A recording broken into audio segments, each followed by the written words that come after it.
रसूलुल्लाह सल्लल्लाहु अलैहि वसल्लम ने इरशाद फरमाया,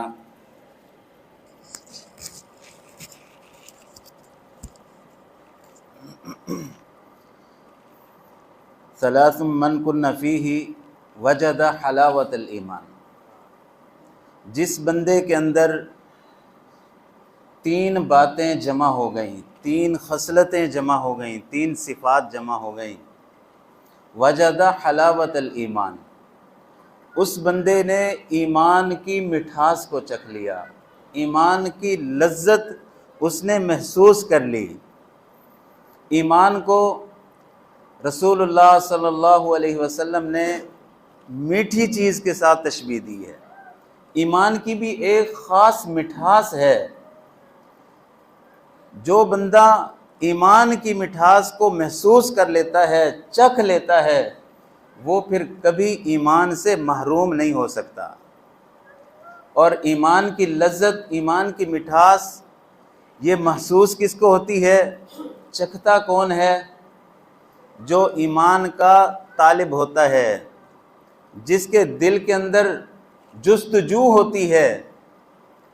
जिस तरह कोई मीठी चीज़ सेहतमंद आदमी खाता है, वो लज्जत महसूस करता है, वो खुश होता है। और अगर बीमार आदमी कोई मीठी चीज़ खा ले, उसको मीठी चीज़ भी कड़वी महसूस होती है। अगर किसी बंदे के दिल के अंदर बीमारियां मौजूद हैं, वो ईमान चाहता ही नहीं है, उसको इसकी तलब और जुस्तजू ही नहीं है, तो उसको ईमान की लज्जत और मिठास कैसे महसूस हो सकती है? सलासुम मन कुन्न फीही वजद हलावतल ईमान। इस हदीस में अल्लाह के नबी सल्लल्लाहु अलैहि वसल्लम ने फरमाया, जिस बंदे में तीन बातें जमा हो जाती हैं, वो ईमान की लज्जत और मिठास को चख लेता है। ईमान की मिठास कैसी मिठास है? हिरकल ने अबू सुफियान रज़ियल्लाहु अन्हु से पूछा था, जब मुसलमानों के नबी के मुताल्लिक और इस्लाम के मुताल्लिक वो तहकीकात कर रहा था, उसने एक सवाल ये किया कि जब कोई बंदा ईमान कबूल कर लेता है, मुसलमान हो जाता है, उसके बाद वो ईमान को छोड़ देता है या उस पर इस्तकामत इख्तियार करता है? तो अबू सुफियान रज़ियल्लाहु अन्हु ने फरमाया कि जो बंदा मुसलमान हो जाता है, वो फिर इस्लाम को छोड़ता कभी नहीं है, ईमान से हटता नहीं है। तो हिरकल कहने लगा, ईमान की सिफ्त यही है, जब वो किसी दिल के अंदर जगह बना लेता है, फिर कभी उस दिल से निकला नहीं करता। ये ईमान की लज्जत और मिठास है। और इसका माना ये है, जो बंदा ईमान की लज्जत चख लेता है, उसको फिर अल्लाह की इबादत के अंदर सरूर आना शुरू हो जाता है। वो फिर अल्लाह की इताअत से, इबादत से घबराता नहीं है, परेशान नहीं होता। एक नमाज पढ़ी, उसके बाद अजान हुई, वो फिर उकता नहीं जाता, वो उस पर बातें नहीं कसता, बल्कि दिल के अंदर खुशी महसूस करता है कि मेरे रब की बेहतरीन इबादत, मेरे रब की पसंदीदा इबादत का वक्त आ चुका है। उसको इबादत के अंदर मजा आता है। ये ईमान की लज्जत और मिठास है। और ये इंसान को मिल कैसे सकती है? तीन बातें अल्लाह के नबी सल्लल्लाहु अलैहि वसल्लम ने इरशाद फरमाई। सबसे पहली बात, अन यकून अल्लाह व रसूलुहु अहब्बा इलैहि मिम्मा सिवाहुमा। अल्लाह और उसके रसूल के साथ इतनी मोहब्बत हो कि उतनी मोहब्बत इंसान, दुनिया के किसी इंसान के साथ, किसी चीज के साथ उतनी मोहब्बत ना हो जितनी मोहब्बत अल्लाह और उसके रसूल के साथ करता है। अल्लाह के साथ मोहब्बत क्या है? अल्लाह की इबादत के अंदर किसी को शरीक ना किया जाए, अल्लाह को वहदहू ला शरीक समझा जाए। हाजत रवा, मुश्किल कुशा, बिगड़ी बनाने वाला, काम संवारने वाला, औलाद देने वाला, सिर्फ और सिर्फ अल्लाह को समझा जाए। ये अल्लाह की मोहब्बत का तकाजा है। इंसान दावा करे अल्लाह की मोहब्बत का और फिर अपना माथा किसी कब्र पर जाकर झुकाए, किसी दूसरे को बिगड़ी बनाने वाला, काम संवारने वाला समझे, औलाद देने वाला किसी और को समझे, शिफा लेने के लिए किसी पीर फकीर के पास तवीज़ लेने के लिए पहुंच जाए, दम दरूद के लिए पहुंच जाए, ये अल्लाह से मोहब्बत नहीं। अल्लाह से मोहब्बत ये है अपना हर काम संवारने के लिए, हर काम दुरुस्त करवाने के लिए, बीमार है तो शिफा हासिल करने के लिए, औलाद हासिल करने के लिए सिर्फ और सिर्फ अपने रब के दरवाजे पर जाए, अपने रब से मांगे। ये अल्लाह से मोहब्बत का तकाजा है। और अल्लाह से इतनी मोहब्बत होनी चाहिए कि कायनात की किसी चीज के साथ उतनी मोहब्बत ना हो। और उसके बाद रसूलुल्लाह सल्लल्लाहु अलैहि वसल्लम के साथ इतनी मोहब्बत हो कि उतनी मोहब्बत उसको किसी चीज के साथ ना हो। अय्यकुन अल्लाह व रसूलुहु अहब्बा इलैहि मिम्मा सिवाहुमा, जितनी मोहब्बत अल्लाह और उसके रसूल से करता है उतनी मोहब्बत किसी और चीज से ना करे। रसूलुल्लाह सल्लल्लाहु अलैहि वसल्लम की मोहब्बत का तकाजा क्या है? आपकी इताअत, आपकी फर्मा बरदारी, आपके कौल और फेल पर अमल पैरा हो जाना, ये आपसे मोहब्बत का तकाजा है। सिर्फ ज़बानी दावे से मोहब्बत जाहिर नहीं हुआ करती। अपने आप को आशिक रसूल कहना, अपने घरों को लाइटों से और झंडियों से सजा लेना, लेकिन इताअत के अंदर बिल्कुल फेल हो, रसूलुल्लाह सल्लल्लाहु अलैहि वसल्लम की शक्ल से नफरत हो, शक्ल हिंदुओं और मजूसियों जैसी बनाई हुई, ईसाइयों और काफरों जैसी शक्ल अपनी बनाई हुई, लिबास काफरों जैसा पसंद करे और दावा करे मैं रसूलुल्लाह सल्लल्लाहु अलैहि वसल्लम से मोहब्बत रखता हूं, ये कोई मोहब्बत नहीं है। मोहब्बत का तकाजा ये है अपना लिबास, अपना वज़ा-क़ता, अपना रहन सहन, अपने रसूम और रिवाज सारे के सारे सुन्नत के मुताबिक बना ले। रसूलुल्लाह सल्लल्लाहु अलैहि वसल्लम की सुन्नत के मुताबिक अपनी जिंदगी ढाल ले। ये मोहब्बत है अल्लाह और उसके रसूल के साथ। और ये इतनी ज्यादा होनी चाहिए कि कायनात की किसी चीज के साथ भी नहीं है। ना माल के साथ इतनी मोहब्बत हो और ना ही अपनी औलाद के साथ इतनी मोहब्बत हो, ना वालिदैन के साथ इतनी मोहब्बत हो। रसूलुल्लाह सल्लल्लाहु अलैहि वसल्लम ने फरमाया ला युमिनु अहदुकुम, तुम में से कोई शख्स उस वक्त तक ईमानदार बन ही नहीं सकता जब तक वो मैं मोहम्मद सल्लल्लाहु अलैहि वसल्लम से इतनी मोहब्बत नहीं करता, इतनी मोहब्बत कि उसको ना अपनी औलाद से हो, ना अपने वालिदैन से हो, ना कायनात की किसी चीज से हो। हर चीज से बढ़कर रसूलुल्लाह सल्लल्लाहु अलैहि वसल्लम से मोहब्बत जब करेगा तब जाकर वो मोमिन बनेगा। और रसूलुल्लाह सल्लल्लाहु अलैहि वसल्लम की मोहब्बत वो इताअत है, जिससे मोहब्बत होती है बंदा उसकी बात मानता है, बंदा उसके तज़किरे करता है।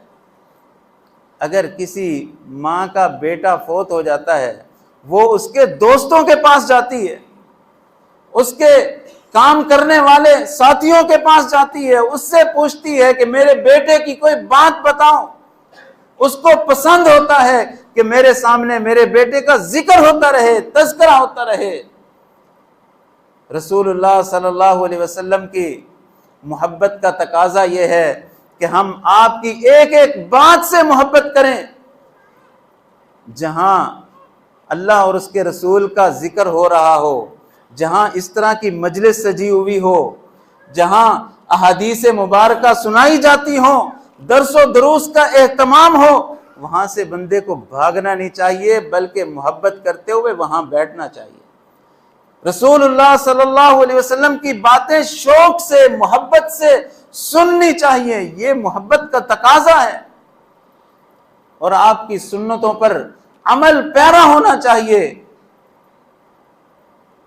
रसूलुल्लाह सल्लल्लाहु अलैहि वसल्लम से इतनी मोहब्बत कि कायनात की किसी चीज से नहीं है।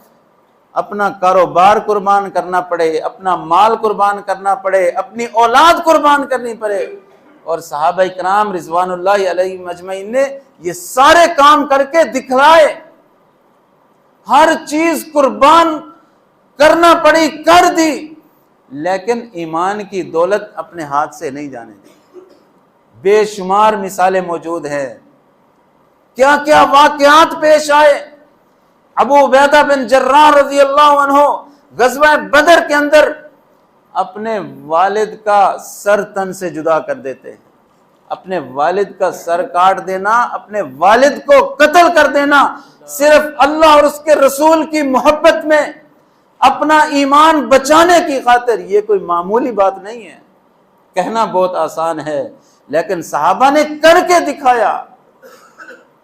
अबू बकर रजी अल्लाह अन्हु का बेटा जब मुसलमान हुआ, एक दिन कहने लगा, ए अब्बू जी, गज़वा बदर के अंदर आप बार बार मेरे सामने आ रहे थे, मैं चाहता तो आपको कत्ल कर सकता था, लेकिन मैंने अपने वालिद का ख्याल रखा। अबू बकर रजी अल्लाह अन्हु ने फरमाया, ए बेटा, अगर तू एक मर्तबा भी मेरी तलवार के सामने आ जाता, अल्लाह की कसम मैं तेरी गर्दन उड़ा देता। ये है मोहब्बत। इस मोहब्बत के सामने कोई भी चीज रुकावट नहीं है, ना माल, ना औलाद, ना ही वालिदैन। साद बिन अबी वक्कास रजी अल्लाह अन्हु अपनी वालिदा के बहुत ही ज्यादा फर्मा बरदार हैं। पूरे मक्का के अंदर ये शोहरत है कि साद रजी अल्लाह अन्हु अगर मोहब्बत हो, इताअत हो, अपने वालिदैन की फर्मा बरदारी हो तो साद जैसी हो उनकी। उन्होंने इस्लाम कबूल कर लिया, वालिदा एहतजाज करके बैठ जाती हैं, कहती हैं जब तक साद इस्लाम नहीं छोड़ेगा, ईमान नहीं छोड़ेगा, उस वक्त तक मैं धूप में बैठी रहूंगी, ना साए में जाऊंगी, ना मैं नहाऊंगी, ना कंघा करूंगी, ना कुछ खाऊं पीऊंगी। थोड़ा वक्त गुजरा, हजरत साद रजी अल्लाह अन्हु की वालदा को बेहोशी तारी होने लग गई, धूप की वजह से, भूख की वजह से। भाइयों ने कहा, साद अपनी माँ के ऊपर तरस खाओ, तेरी माँ बेहोश होने के करीब हो रही है। साद रजी अल्लाह अन्हु ने समझाया, बहुत कोशिश की, ए माँ, ये सच्चा मजहब है, सच्चा दीन है, इसको कबूल कर ले, इससे अपने आप को महरूम ना रख। लेकिन माँ मानने के लिए तैयार नहीं थी। आखिर साद बिन अबी वक्कास रजी अल्लाह अन्हु ने कहा, ए माँ सुन ले, तू एक माँ है, तेरे जैसी 1000 माएं हो, मेरे सामने तड़प तड़प कर जान दे दे, मैं फिर भी अपने इस ईमान को, इस्लाम को छोड़ने के लिए तैयार नहीं। अजीज भाइयों, मोहब्बत का तकाजा यह है, कोई भी चीज आ जाए, अल्लाह और उसके रसूल के मुकाबले में हम उसको कुर्बान करने के लिए तैयार हो जाए। आज हमारे दिल के अंदर ईमान की लज्जत क्यों नहीं है? ईमान हमारे दिलों के अंदर जगह क्यों नहीं बना रहा? हमें इबादत के अंदर मजा क्यों नहीं आ रहा? हम अल्लाह की इबादत से उकता क्यों जाते हैं? हम तिलावत कुरान से अपने मुंह क्यों मोड़ लेते हैं? हमारे पास वक्त क्यों नहीं होता अल्लाह की इबादत के लिए? वजह यही है, हमने ईमान की लज्जत महसूस ही नहीं की, ईमान की लज्जत हमने चखी नहीं है। ये चीजें, ये 3 खसलतें, 3 सिफात अपने अंदर पैदा कर लें। अल्लाह के नबी सल्लल्लाहु अलैहि वसल्लम ने फरमाया, ईमान की लज्जत महसूस कर लोगे, ईमान की मिठास को पालोगे, और जब ईमान की मिठास आ गई, अल्लाह की इबादत के अंदर मजा आना शुरू हो जाएगा। फिर हर कुर्बानी देने के लिए आप तैयार हो जाएंगे। लेकिन हमारे सामने तो छोटी छोटी चीजें रुकावट बन जाती हैं। अपने खानदान के रस्म रिवाज हमारे सामने रुकावट बन जाते हैं। शादी ब्याह के वक्त हमारी हालत क्या होती है, क्या क्या हम रस्म रिवाज, बिल्कुल माहौल ऐसे हिंदुओं और कंजरों जैसा माहौल महसूस हो रहा होता है हमारी शादियों में, जो बाद में आशिक़े रसूल कहलवाने वाला, मुहिब्बे रसूल कहलवाने वाला, उसके रस्म रिवाज इस तरह के। ये चीजें किस लिए हैं? वजह यह है, हमारे दिल के अंदर ईमान ने जगह बनाई ही नहीं है। और उसका जरिया क्या है? सबसे पहली चीज, अल्लाह और उसके रसूल से इतनी मोहब्बत करने लग जाओ, इतनी मोहब्बत कि उसके मुकाबले में कोई भी चीज आ जाए उसको कुर्बान करने के लिए तैयार। हम अपना छोटा सा नशा तर्क नहीं कर सकते, सिगरेट और बीड़ी छोड़ने के लिए हम तैयार नहीं हैं। अल्लाह और उसके रसूल के साथ हमारी मोहब्बत कितनी मोहब्बत है। मोहब्बत का मेयार हमारे नजदीक क्या मेयार है, जब इतनी मामूली चीजें भी हमारे और अल्लाह की मोहब्बत के दरमियान रुकावटें बन जाती है। दूसरी चीज, व अन युहिब्बल मरअ ला युहिब्बुहु इल्ला लिल्लाह, किसी भी बंदे से मोहब्बत करो तो सिर्फ और सिर्फ अल्लाह के लिए मोहब्बत करो। किसी भी बंदे से मोहब्बत अल्लाह के लिए, नफरत हो तो अल्लाह के लिए। यह भी ईमान की लज्जत और मिठास को हासिल करने का जरिया अल्लाह के नबी सल्लल्लाहु अलैहि वसल्लम ने।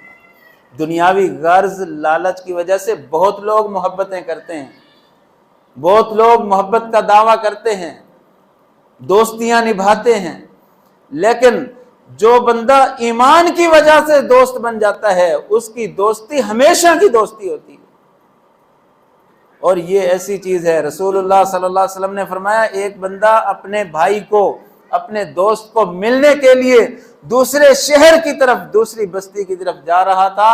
अल्लाह ने रास्ते में एक फरिश्ता भेज दिया कि इससे पूछो ये किस लिए जा रहा है। उसने पूछा कि कहाँ जा रहे हो? उसने कहा मैं अपने एक भाई से मिलने के लिए जा रहा हूँ। फरिश्ता कहने लगा क्या कोई तुम्हें उससे कोई काम है, कोई गर्ज है? कहने लगा नहीं, मैं उससे अल्लाह के लिए मोहब्बत करता हूँ, मैं इसलिए उससे मुलाकात के लिए जा रहा हूँ। तो वो फरिश्ता कहने लगा मुझे अल्लाह ने तेरी तरफ भेजा है ताकि मैं तुझे बताऊं, जिस तरह तू अपने भाई से मोहब्बत रखता है अल्लाह उसी तरह तेरे साथ मोहब्बत करता है। ये भी मामूली अमल नहीं है, बहुत बड़ी चीज है। अल्लाह के बंदों के साथ अल्लाह के लिए मोहब्बत करो। अल्लाह के लिए अगर किसी के अंदर कोई खामी और नुक्स देख रहे हो, कोई ऐब देख रहे हो, उससे नफरत करने की बजाय उससे उसकी इस्लाह करने की कोशिश करो, उससे वो ऐब दूर कराने की कोशिश करो, वो गुनाह खत्म करने की कोशिश करो। अल्लाह के लिए मोहब्बत करोगे, अल्लाह तुम्हारे साथ मोहब्बत करने लग जाएगा। और ये तो इतना बड़ा अमल है। रसूलुल्लाह सल्लल्लाहु अलैहि वसल्लम ने फरमाया अल्लाह तबारक व तआला क़यामत वाले दिन 7 लोगों को अपने अर्श का साया नसीब फरमाएगा, जिस दिन किसी चीज का कोई साया नहीं होगा सिवाय अल्लाह रब्बुल इज्जत के साए के। उस दिन अल्लाह तबारक व तआला अपने साए में इस बंदे को खुसूसी तौर पर कुर्सी अता फरमाएगा और अल्लाह क़यामत वाले दिन ऐलान फरमाकर कहेगा अयनल मुतहाब्बीन फिया, वो लोग कहां हैं जो मेरी वजह से एक दूसरे से मोहब्बत किया करते थे, सिर्फ और सिर्फ अल्लाह की वजह से, ईमान और इस्लाम की वजह से वो एक दूसरे से मोहब्बत किया करते थे। ये दूसरी चीज। और तीसरी और आखिरी चीज, अन यकरह अन यऊद फिल कुफ्री, कुफर के अंदर दोबारा लौटने को इतना नापसंद समझे, कमा यकरहु अन युल्का फिन्नार, जिस तरह ये नापसंद समझता है कि इसको जहन्नम के अंदर डाल दिया जाए, इसको आग के अंदर फेंक दिया जाए। जिस तरह बंदा आग में जाने को नापसंद करता है, इसी तरह दोबारा कुफर में लौटने को नापसंद समझे। और इस कुफर का एक माना गुनाह भी किया गया है, यानी गुनाह को इतना नापसंद समझे जितना आग में जाना नापसंद समझता है। इसके दिल के अंदर गुनाह के मुतालिक इतनी नफरत होनी चाहिए, इतना खौफ होना चाहिए, गुनाह करते हुए इतना घबरा जाना चाहिए बंदे को, जिस तरह उसको पकड़कर कोई आग के अंदर फेंक रहा है। आग के अंदर जाना जिस तरह बंदा नापसंद समझता है, इसी तरह गुनाह करने को नापसंद समझे। जब दिल की कैफियत बंदे की ये हो जाएगी गुनाह के वक्त, वो बंदा ईमान की लज्जत और मिठास को महसूस कर लेगा। ईमान की शेरीनी उस बंदे को महसूस हो जाएगी। ईमान कितनी बेहतरीन चीज है, मीठी चीज है, लजीज चीज है, कितनी प्यारी चीज है। जब बंदे के दिल के अंदर गुनाह करने का खौफ इतना होगा, गुनाह के खिलाफ नफरत इतनी ज्यादा होगी। हम गुनाह से कितनी नफरत करते हैं, गुनाह का एहसास हमारे दिल के अंदर कितना होता है। गुनाह को हम, कितने गुनाह हैं जिनको गुनाह ही नहीं समझा जाता। हम खुद दिन रात उन गुनाहों के अंदर लगे हुए हैं। और बड़ा ही उनको मामूली समझते हैं। गुनाह तो मामूली होता ही नहीं है। हजरत अनस रजी अल्लाह अन्हु अपने अहद के, अपने दौर के लोगों से कह रहे हैं, ए लोगों, कितने गुनाह ऐसे हैं जिनको तुम बाल से भी ज्यादा बारीक समझते हो, हालांकि हम अल्लाह के नबी सल्लल्लाहु अलैहि वसल्लम के जमाने में इनको हलाकत खेज समझा करते थे। हजरत अनस रजी अल्लाह अन्हु को दौर बड़ा सुनहरी दौर, ईमान वाला दौर। उस दौर में लोग गुनाह, कौन से गुनाह करते होंगे, कौन से इतने बड़े बड़े गुनाह होते होंगे जिनको अनस रजी अल्लाह अन्हु कह रहे हैं कि हम इनको हलाकत खेज समझते थे और तुम इनको बाल से भी बारीक समझते हो। हमारे पास तो बड़े बड़े गुनाह हैं जिनको हम गुनाह ही नहीं समझते। शलवार को टखने से नीचे कर लेना ये मामूल बन गया, हालांकि ये मामूली गुनाह नहीं, बहुत बड़ा गुनाह, कबीरा गुनाह है। रसूलुल्लाह सल्लल्लाहु अलैहि वसल्लम ने फरमाया, मोमिन की शलवार निस्फ पिंडली पर हुआ करती है। अल्लाह के नबी का फरमान निस्फ पिंडली पर, और हम मुखालफत में लगे हुए, आपकी जिद में लगे हुए। अगर कोई शलवार ऊंची कर भी लेता है तो नमाज में आके ऊंची कर ली, उसके बाद उसको फौरन नीचे कर लिया, और इसको ऐब समझा जाता है। इस गुनाह को गुनाह ही नहीं समझा जाता, हालांकि अल्लाह के नबी सल्लल्लाहु अलैहि वसल्लम ने फरमाया, अल्लाह तबारक व तआला उस बंदे को, उस बंदे की तरफ नजरे रहमत से नहीं देखेंगे, उसको गुनाहों से पाक नहीं करेंगे, उस बंदे के लिए दर्दनाक अजाब होगा जो बंदा अपनी शलवार को टखने से नीचे लटकाता है। 3 बहुत बड़े बड़े अजाब अल्लाह के नबी सल्लल्लाहु अलैहि वसल्लम ने जिक्र किए। क्या ये मामूली जुर्म है जिसको हम जुर्म समझते नहीं, गुनाह समझते नहीं? बहुत सारे गुनाह ऐसे हैं जिनको हम गुनाह नहीं समझते। अजीज भाइयों, अल्लाह के रसूल सल्लल्लाहु अलैहि वसल्लम ने फरमाया, जब कोई बंदा गुनाह को इतना खतरनाक समझेगा, जिस तरह अपने आप को आग में जाना नापसंद समझता है, इतना नापसंद गुनाह को समझेगा, उस वक़्त ईमान की लज्जत और मिठास को वो पालेगा। तो ये 3 खसलतें, 3 सिफात अल्लाह के नबी सल्लल्लाहु अलैहि वसल्लम ने इस हदीस के अंदर जिक्र की। हमें चाहिए कि हम ये तीनों चीजें अपने अंदर ये पैदा करने की कोशिश करें। मोहब्बत करें तो सिर्फ और सिर्फ अल्लाह और उसके रसूल के लिए, सिर्फ अल्लाह के लिए मोहब्बत करें एक दूसरे से, और अल्लाह और उसके रसूल से इतनी मोहब्बत करें कि कायनात की किसी भी चीज के साथ उतनी मोहब्बत ना हो, और गुनाह के साथ इतनी नफरत करें जितना आग के अंदर जाना हम नापसंद करते हैं।